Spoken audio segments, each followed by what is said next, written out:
नमस्कार, खबरों भारत के इस विशेष कार्यक्रम में आप सभी का स्वागत है। मैं हूं क्रांति प्रिया। कार्यक्रम में हम बात करेंगे जन औषधि जन उपयोगी।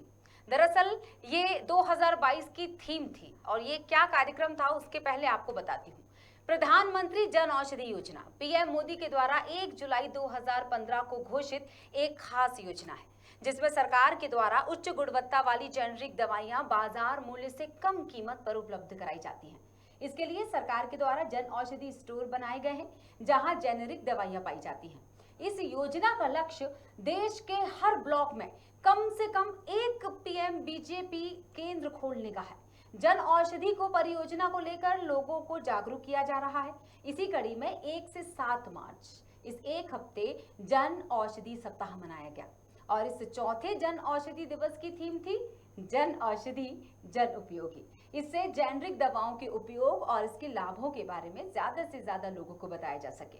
केंद्रीय स्वास्थ्य मंत्री मनसुख मांडविया ने जन औषधि के बारे में बताते हुए कहा था कि सभी को सस्ती दवाइयां उपलब्ध कराने के लिए भारत में करीब 8,600 जन औषधि केंद्र चल रहे हैं। इन केंद्रों से लाखों लोग सस्ते दामों पर दवाएं खरीदते हैं। अब मन में सवाल ये उठ रहा होगा कि आखिर जन औषधि केंद्र कैसे खोले जा सकते हैं, जो लोग केंद्र को संचालित करना चाहते हैं, और किस तरह से इसका फायदा उठाया जा सकता है। वहीं आम लोगों के दिमाग में सवाल आ रहा होगा कि ये औषधि केंद्र कहां होंगे उनके शहरों में और किस तरह की कीमतों में दवाइयां उपलब्ध होंगी। तो इन तमाम सवालों के जवाब देने के लिए हमारे साथ आज स्टूडियो में विशेष रूप से मौजूद है। मैं इनका परिचय करवाती हूँ और ये हैं रामचंद्र मारविया जी, संचालक है जन औषधि स्टोर की। बहुत बहुत स्वागत है रामचंद्र जी। नमस्कार। तो जिस तरह से मैंने तो बता ही दिया है कि किस तरह से पीएम मोदी साहब यानी सरकार की क्या योजना है और केंद्र सरकार की योजना को संचालित करने का काम राज्य सरकारें कर रही हैं। और इस वक्त आप खुद एक स्टोर चला रहे हैं, जन औषधि स्टोर। तो सबसे पहले तो सवाल ये उठता है कि आप कैसे जुड़ गए इससे? मैडम, ये हमारा महत्वाकांक्षी योजना में जुड़ने का उद्देश्य है। जब मैं सिंपली एक मेडिकल स्टोर चलाते हुए लोगों से मिला जो हमारे बुद्धिजीवी नागरिक हैं, उन्होंने बताया कि ऐसी दवाइयाँ आती हैं, तो मैं इसके पीछे पड़ गया कि इसको अपन भोपाल में कैसे शुरू करें। तो ये 2013-14 में हमने पहले पूरे इंडिया का पहला स्टोर प्राइवेट सेक्टर में खोला था, एम्स के पास साकेत नगर में। और हमें लोगों से ये फीडबैक मिलता था कि हम दवाइयाँ लेने सिर्फ दिल्ली तक जाते हैं और उच्च गुणवत्ता की ये दवाइयाँ होती हैं जो कि बाज़ार से करीब 10 गुने रेट तक कम रेट पर उपलब्ध होती हैं। तो हमारी जागरूकता ने, चूँकि हम दवा व्यवसाय से पिछले 20 सालों से जुड़े हुए हैं, तो मन में एक कुलबुलाहट शुरू हो गई कि हम इस चीज़ को करें, हम लोगों की सेवा कर सकें। तो कम से कम एक मन में संतुष्टि रही कि हम एक सेवा के प्रोग्राम में जुड़े हुए हैं। बिल्कुल सही जी। तो इस तरह से आप इतने कई सालों पहले इस क्षेत्र से जुड़े थे। जी। जेनेरिक दवाइयाँ, जन औषधि जेनेरिक दवाइयाँ, ये दिमाग में एक सवाल उठता है कि आखिर ये दवाइयाँ किस तरह की होती हैं और किन किन बीमारियों के लिए ज़्यादा फायदेमंद है? ये दवाइयाँ तो मार्केट में जो दवाएं हैं उनके बराबर ही होती हैं और लगभग सभी दवाइयों की, और ख़ास करके जो रेगुलर बीमारियां चलने वाली हैं उन पर फोकस करते हुए, जैसे आपके कार्डियक हो गई, डायबिटिक हो गई, सभी तरह की दवाइयाँ जो रेगुलर चलने वाली, जिस पे लोगों का खर्चा इतना होता है कि वो अपने घर को मेंटेन ही नहीं कर पाते इलाज के चक्कर में, वो दवाइयाँ ज़्यादा उन पर फोकस है। तो इस तरह की दवाइयाँ, और बाज़ार में मार्केट में इनकी गुणवत्ता किसी भी दवा से कम नहीं है, 20 ही निकलेगी।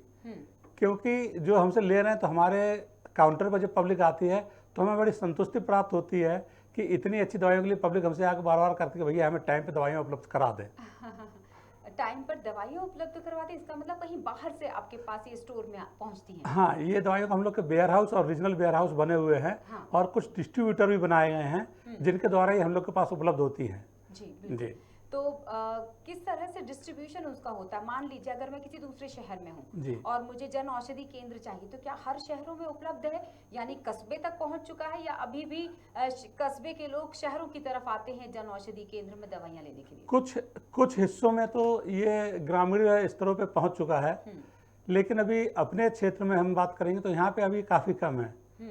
लेकिन जैसे जैसे माननीय मोदी जी का संकल्प है कि इसे खोलना है, इस पर बराबर प्रयास जारी हैं। और उनका आह्वान भी है लोगों से कि इसको खोलें और अपनी एक सम्मानजनक स्थिति को प्राप्त करें। तो ये हर स्तर पे खुलते जा रहे हैं। दिन प्रतिदिन इनकी उन्नति हो रही है और स्टोरों की संख्या बढ़ती जा रही है। बिल्कुल, क्या बात है। इसका मतलब ये कि कहीं ना लोगों में जो जागरूकता फैलाने के लिए जिस उद्देश्य से इस केंद्र के बारे में बताया जा रहा है, अब उस उद्देश्य को लोग समझ रहे हैं, बिल्कुल। जागरूक हो रहे हैं। बिल्कुल। क्या क्या मिलता है अगर मैं केंद्र की बात करना चाहूँ इस औषधि केंद्र में, क्योंकि नाम से तो जाहिर हो रहा है कि हर तरह की औषधि यहाँ पे मिलती है, लेकिन जैसे ही जेनरिक शब्द उसमें जुड़ जाता है तो समझ में आता है कि कुछ ऐसी दवाइयाँ भी मिलती हैं जो बड़े बड़े रोगों में कारगर होती हैं। जी, आपने सही कहा मैडम। इसमें सर्दी जुकाम से लेकर कैंसर तक की दवाइयाँ आती हैं हम लोगों के इसमें जी और उपलब्ध रहती हैं। जी जैसे कि आप मार्केट में डायबिटीज़ की दवा लें, सबसे ज़्यादा फोकस डायबिटीज़ और कार्डियक पे ही रहता है, क्योंकि आज की आम बीमारी, आम समस्या हो गई है। जी तो हर व्यक्ति का एवरेजन खर्चा जो है वो 5,000 रुपये महीना एक व्यक्ति का बाजार में दवाओं पर होता है। बिल्कुल। तो सबसे ज़्यादा फोकस सरकार का इसी पे है कि इनको कम से कम में उसमें उपलब्ध करा के उनकी पूर्ति किया जा सके। और आजकल इस तरह के मरीज आपको चाहे ग्रामीण हो, चाहे शहरी हो, चाहे कस्बे हो, हर स्तर पे आपको ये उपलब्ध हैं कि उनको ये बीमारियां लगी हुई हैं। तो अपने स्वास्थ्य को अपने बजट में पूरा करने के लिए वो जन औषधि की दवाइयाँ उपयोग कर सकते हैं। बिल्कुल, यानी अपना ख्याल रखने के लिए, और अगर प्रकृति प्रदत्त कुछ बीमारी ऐसी हो जाती है, हालांकि अब तो यही सरकार ये भी कह रही है कि भैया फिट रही है और फिजिकल एक्टिविटी से जुड़ी है, लेकिन प्रकृति प्रदत्त अगर बीमारियां हो जाती है तो उसके लिए भी इस तरह के केंद्र मदद करते हैं, जिसमें आप कम कीमत में अपने स्वास्थ्य को बरकरार रख सकेंगे। जी। प्रधानमंत्री भारतीय जन औषधि केंद्र योजना के तहत सरकार से कुछ मदद मिलने की बात भी कही गई। जी, वो मदद क्या है? वो जो शुरुआत में खोलते हैं दुकान, उनको जन औषधि केंद्रीय विभाग से जो उर्वरक मंत्रालय है उसके द्वारा उनको 50,000 रुपये नगद, मतलब फर्नीचर के लिए, हाँ। कंप्यूटर के लिए इस तरह दिया जाता है। हाँ। और करीब 1 लाख रुपए की दवाइयाँ उनको उपलब्ध कराई जाती हैं, ठीक है। जिससे कि वो स्टार्टअप कर सकें।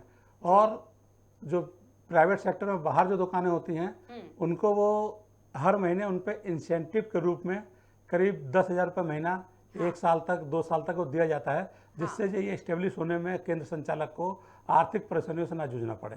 बिल्कुल, यानी कि सरकार पूरी मदद कर रही है जन औषधि केंद्र खोलने के लिए, कि अगर जो इच्छुक लोग हैं, इस वक्त हमारे कार्यक्रम को सारे दर्शक लाइव सुन रहे हैं, अगर कोई सवाल करना चाहे तो 0755 और जो हमने नंबर डिस्ट्रीब्यूट किए थे उन नंबर पे आप कॉल कर सकते हैं। तो जिस तरह से 42882228 ये नंबर बता देती हूँ, अधूरी रह गई थी बात। 0755 42882228 ये नंबर है हमारा। तो जल्दी से आप नंबर घुमाइए और सवाल रख लीजिए। अगर आपको लग रहा है कि भारत सरकार इतनी तो मदद कर रहा है कि कुछ राशि आपको देता है और कुछ दवाइयाँ 1 लाख रुपए, मैं गलत नहीं हूँ तो रामचंद्र जी, अभी आपने कहा था, हम दोहरा रहे हैं इस बात को कि 1 लाख रुपए तक की दवाइयाँ आपके स्टोर में रख कर दी जाती हैं। तो इस तरह से आप स्टार्टअप कर सकते हैं, यानी युवा पीढ़ी भी अगर चाहे तो इस क्षेत्र से जुड़ सकती है और अपना बिजनेस, एक अच्छा खासा बिजनेस शुरू कर सकती है जिसमें एक जन सेवा जुड़ी हुई है। जी, कैसा रहा आपका अनुभव, या कैसा है आपका अनुभव? अनुभव बहुत अच्छा है मैडम, लेकिन थोड़े से कटु अनुभव। नई चीज़ शुरुआत थी, जब मैंने शुरू की थी तो हमारे पास दवाइयाँ, हमारी बास्केट में दवाइयाँ नहीं थी। कुल मिला के 48 और 60 दवाइयाँ हुआ करती थी, वो भी आना टाइम से नहीं आना। लेकिन जब से माननीय मोदी जी ने इस पे अपनी निगाह डाली है तो आज हमारी बास्केट करीब 1600 प्रोडक्ट्स की हो गई है। उसमें सर्जिकल से भी जुड़ गए हैं और दवाइयों की रेंज भी बढ़ गई है, बहुत सारे प्रोडक्ट जुड़ गए हैं। और हम लोग के स्टोर पे एवरेजन करीब 800 से 1000 दवाइयाँ उपलब्ध रहती हैं। तो हमने तो वो समय देखा है इसमें जब दवाइयाँ नहीं होती थी तो बड़ी शर्मिंदगी होती कि आदमी एक बार ले गया, दोबारा आया तो दवाई है ही नहीं, दवाई है ही नहीं। ये स्थिति आज भी है, लेकिन आज और उस समय में बहुत अंतर आ गया। आज हमारे पास कम से कम 60% तो पूर्ति रहती है। बाकी कुछ समस्या है तो कोई भी प्रोग्राम हो, समय मांगता है, आपको समय देना ही पड़ेगा। जी, चौथा चरण है ये। तो बिल्कुल आने वाले समय में मतलब इतनी जागरूकता अब तक आ चुकी है, तो आने वाले समय में तो लोग बिल्कुल जागरूक हो जाएंगे और केंद्रों में इस जागरूकता की वजह से शायद सारे ही केंद्रों में दवाइयां भरपूर रहें। जो कमी जिसकी आप बात कर रहे हैं, तो कितना समय लगता है? मान लीजिए जो दवाई आज लेकर गए, जो अभी आप बयां कर रहे थे, जो लोगों की परेशानी, तो एक दवाई को आप तक पहुंचने में, यानी हर सेंटर तक पहुंचने में कितना वक्त लग जाता है? वो 5 से 7 दिन 10 दिन तक लगभग पहुंच जाती है। लेकिन दवाइयों की उपलब्धता होती है, जैसे पूरा प्रोक्योर करते हैं सेंट्रल वेयर हाउस से, वहाँ पे कवा दवाइयाँ, फिर वहाँ से ही दवाइयाँ आपके रीजनल वेयर हाउस पर जाएंगी, वहाँ से ही डिस्ट्रीब्यूटर्स को जाएंगी। तो सबकी जगह जो बढ़ जाना, आप किसको क्या डिमांड है और कौन अपना ऑर्डर लगा रहा है, उसको कब क्या कैसे मिल पाएगी, इसमें थोड़ा सा आता है। तो सरकार इस पर बहुत वर्क कर रहे हैं और हमारे यहाँ माननीय मंत्री जी ने भी विजिट किया था, तो उसके बाद तो काफ़ी सुधार हुआ है। हाँ। लेकिन फिर भी अभी कुछ कुछ दवाइयाँ, जैसे अब जो मार्केट का सर्वे रहता है कि ये ज़्यादा चलने वाली हैं, ये कम है, तो उसके हिसाब से कम ज़्यादा हो जाती हैं। लेकिन नो डाउट कि आने वाले भविष्य में हर तरह की दवाइयाँ पूरे स्टोर में भरपूर मात्रा में उपलब्ध रहेंगी। सबसे ज्यादा सेलिंग कौन सी दवाइयों की है? सबसे ज़्यादा सेलिंग आपकी डायबिटीज़ की और बीपी की रहती हैं, जी। क्योंकि पेशेंट रहते हैं और रेगुलर चलने वाली। ये एक बार शुरू हुई, जैसे कि डॉक्टरों की सलाह भी रहती है कि ये दवाइयाँ जल्दी बंद नहीं होती हैं। या तो आदमी अपने स्वास्थ्य को फिट रह के मेंटेन करके एक्सरसाइज से या योगा से मेंटेन कर ले, नहीं तो ये लगभग लाइफ टाइम दवाइयाँ चलती ही हैं। बिल्कुल तो सही। पूरा फोकस इन्हीं पर रहता है। मतलब ऐसी बीमारी जिसका लॉन्ग टर्म ट्रीटमेंट है, जी तो ऐसी बीमारियों के लिए दवाओं का जो संकलन होता है वो ज्यादा होता है स्टोर्स में। जी क्या बात है। इस योजना के तहत नक्सल प्रभावित क्षेत्र, आदिवासी क्षेत्रों और पूर्वोत्तर राज्यों में इंसेंटिव 15% और जी। इंसेंटिव की राशि 15,000 रुपए हर महीने मिलेगी। सच है ये सच है। इसकी जानकारी दीजिए। ये योजना वहाँ से पहले ही संचालित है। उसमें ये से कह रखा है कि जो भी उस तरह के लोग या पूर्वोत्तर में जो दुकानें खोल रहे हैं, जो मेहनती हैं, वहाँ के हालात ऐसे हैं, तो उनको इंसेंटिव की एक सीमा बांध रखी कि 15,000 का देना है। और जो आम पूरे भारत में है उनको 10,000 का रखा हुआ है। तो ये 2 स्लैब बनाए गए हैं, इन्हीं में उनको ये उपलब्ध कराया जाता है। जी बिल्कुल। मुझे अच्छी तरह याद है कि फार्मा करना पड़ता है जब आप दवाई की दुकान ओपन करना चाहते हैं, यानी मेडिकल स्टोर। जन औषधि केंद्र के लिए क्या क्राइटेरिया डिसाइड किया गया है? ये तो सच है मैडम कि एक फार्मेसी वाला व्यक्ति ही इन स्टोरों को या किसी भी स्टोर को दवाइयों से संबंधित उचित तरह से संचालित कर सकते हैं। उसके लिए आप डिप्लोमा ऑफ फार्मेसी कर सकते हैं, बी फार्मा कर सकते हैं, या एम फार्मा, जो भी आपके पास है या आप उससे जुड़े हुए हैं, या फिर आपको अपने साथ एक फार्मासिस्ट को रखना अनिवार्य है। आप बिना फार्मेसी के ये संचालित नहीं कर सकते हैं। तो आपकी दुकान पे फार्मासिस्ट होना ही चाहिए। आप भले उस पर बैठ सकते हैं, जैसे आपका इंटरेस्ट है कि हमें समाज सेवा करनी है, तो आप फार्मासिस्ट को हायर करके और अपनी दुकान को संचालित कर सकते हैं, जिससे लोगों की सहायता हो सके और उनको ये दवाइयाँ उपलब्ध हो सके। जी जी बिल्कुल।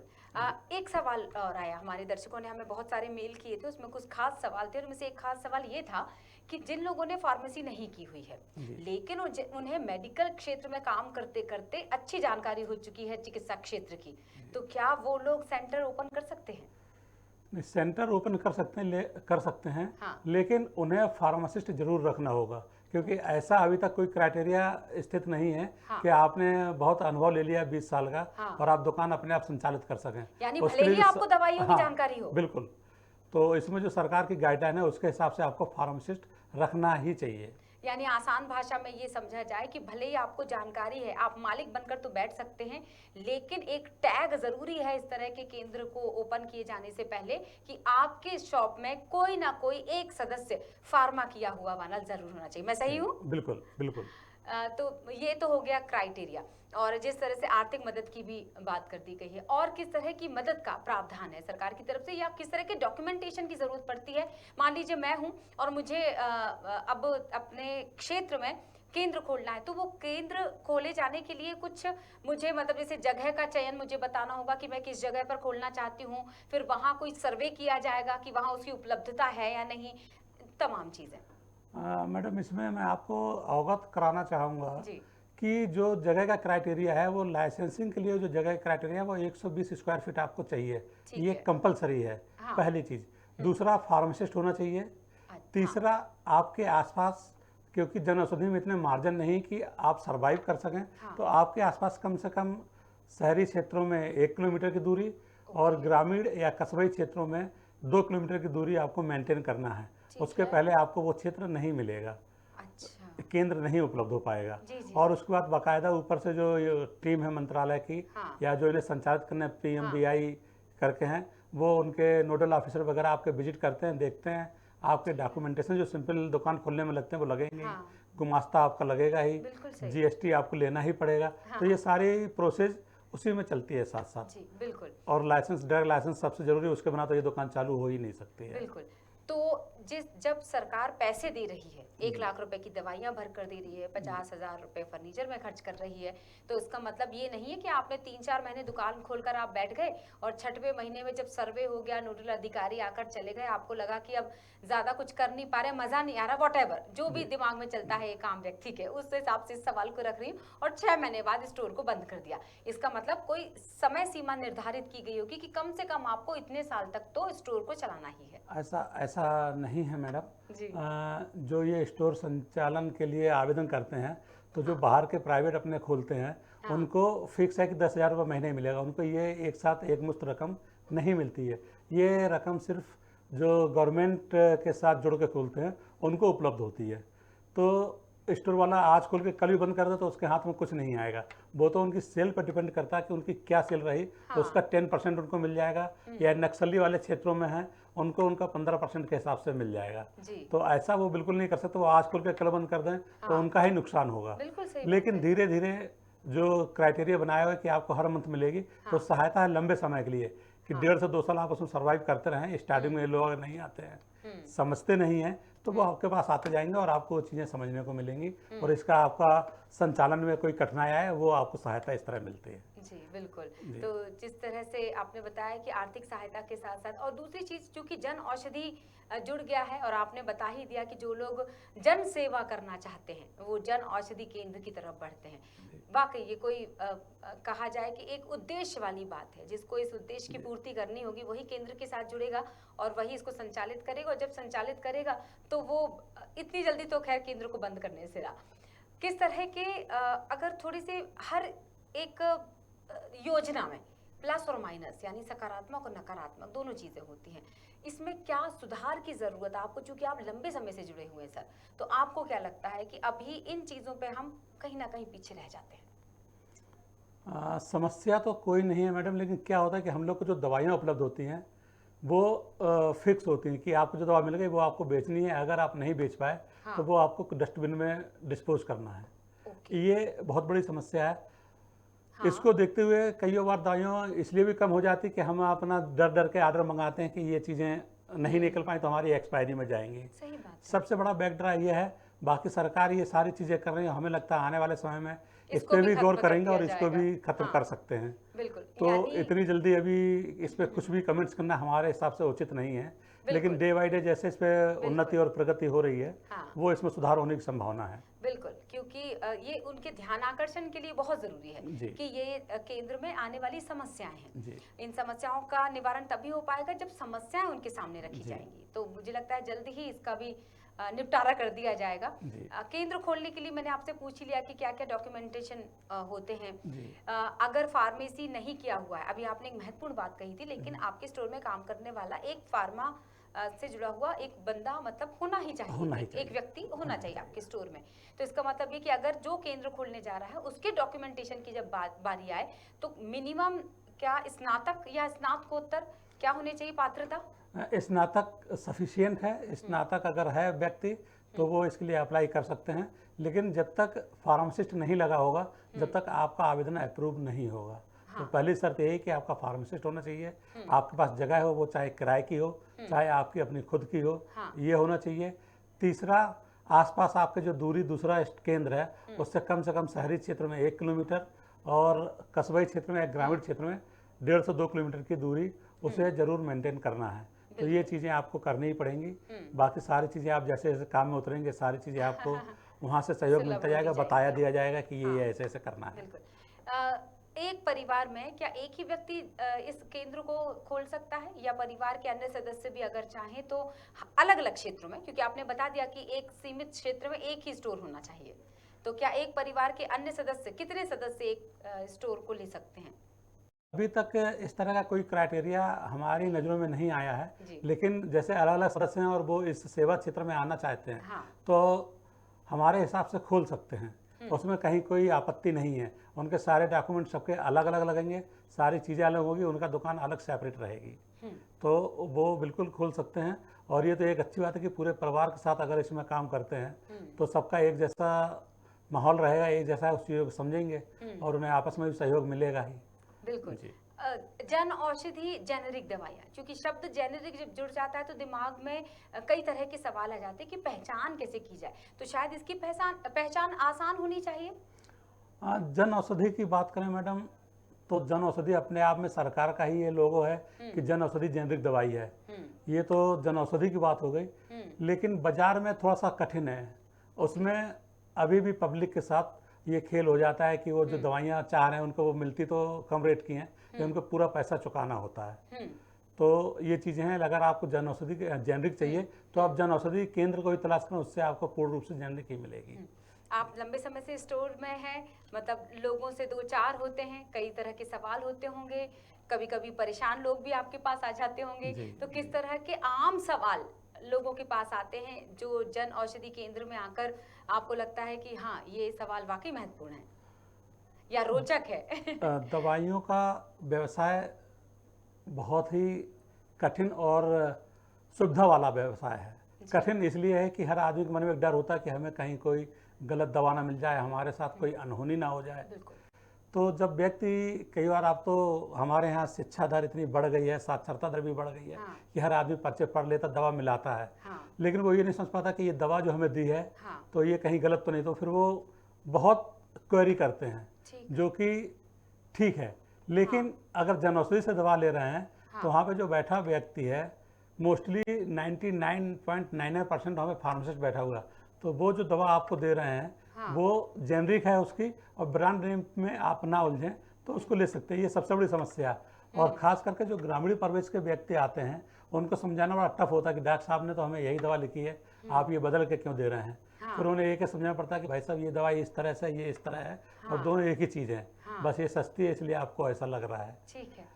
एक बहुत अच्छा सवाल आपके इस जवाब से मेरे दिमाग में आ गया है, तो फिर जेनेरिक दवाइयाँ बनती कैसी है? अगर सस्ती है तो लोगों के मन में आता है सस्ता है इसीलिए तो पता नहीं असरदार होगा कि नहीं, ये सवाल उठता होगा लोगों के मन में। ये सवाल हमारे हर तीसरे और चौथे मरीज से हमें मिलता है। लेकिन इसके लिए आपको आज मैं आपके साथ इस प्रोग्राम में शामिल हूँ। इसका सबसे अच्छा तरीका है कि पूरे विश्व में जो दवाएं बनने की प्रणालियाँ हैं वो तीन ही हैं, BP, IP और USP। British pharmacopoeia, Indian pharmacopoeia और यूनाइटेड स्टेट फार्माकोपिया।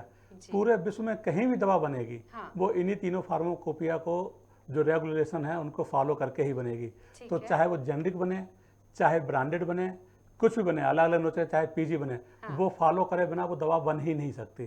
तो दवाइयों में कहीं कोई अंतर नहीं होता है, वो किसी भी की हो, चाहे जेनरिक हो, चाहे ब्रांडेड हो, चाहे कुछ भी हो। और जन औषधि में तो ये चीज़ है, ये डबल टेस्टेड होकर आती हैं और इनके हर बैच को एट रैंडम चेक किया जाता है। जैसे जो माल बन के आया उन्होंने अपनी टेस्ट रिपोर्ट दी, उसके बाद अलग हमारे वेयर हाउस में किसी भी बैच को निकाल के उसकी टेस्टिंग की जाती है और फिर उसकी रिपोर्ट आने के बाद उसको हम लोग को डिस्पेंस करके हम लोग के पास भेजी जाती है। तो ज़्यादा सुरक्षित, ज़्यादा अच्छी दवाइयाँ हैं। मतलब इतने चरणों से होकर गुजरती है ये दवाई। कभी कभी इसीलिए हम लोग के यहाँ समय हो जाता है कि दवाई आए, अगर ख़त्म हुई उसकी टेंडरिंग होगी, पूरा जो प्रोसेस है टेंडरिंग होगी, फिर आएगी, फिर उसकी टेस्टिंग होगी, फिर हम लोग के पास पहुँचेगी। तो ये जो समय लगता है कई बार दवाइयाँ उस वजह से भी हम लोग के पास सही समय पर नहीं पहुँच पाती हैं। जी बिल्कुल।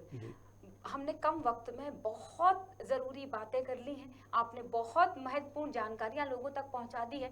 अंत में कोई ऐसा मैसेज, कोई ऐसा संदेश इस जन औषधि केंद्र से जुड़ा हुआ या जन औषधि जेनेरिक दवाइयों से जुड़ा हुआ जो आपको लगता है कि दर्शकों तक ज़रूर ये बात पहुंचनी चाहिए, वो क्या हो सकती है? जेनेरिक दवाइयाँ जन औषधि से लेना, मेरा सबसे ये निवेदन है कि ये दवाइयाँ आप लें और बेहिचक होकर लें, क्योंकि क्वालिटी कहीं पर भी गड़बड़ नहीं है और जो इनकी गुणवत्ता है वो बाज़ार से आपको 20 ही मिलेगी, क्योंकि सरकार का बहुत फोकस है हर जगह ये दवाइयाँ उपलब्ध कराने का। समस्या है क्योंकि चल रहा है, कोई भी नया प्रोजेक्ट हो समय मांगता है आपसे, आने वाले समय में ये आपको बहुत अच्छी तरह उपलब्ध होंगी।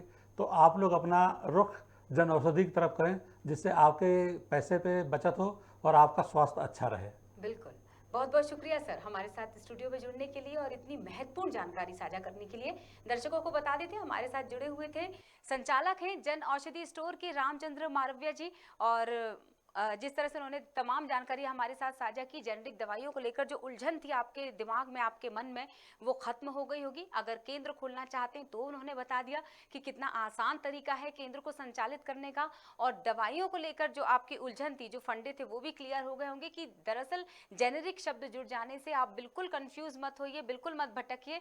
उन्होंने स्पष्ट कर दिया कि विशेष रूप से कई चरणों में इसकी जांच पड़ताल होती है, तब ये हमारे हाथों तक पहुंचती है। तो जब इस केंद्र में जाएं तो निश्चिंत होकर जाएं। फिलहाल के लिए इस विशेष प्रस्तुति में इतना ही। नमस्कार।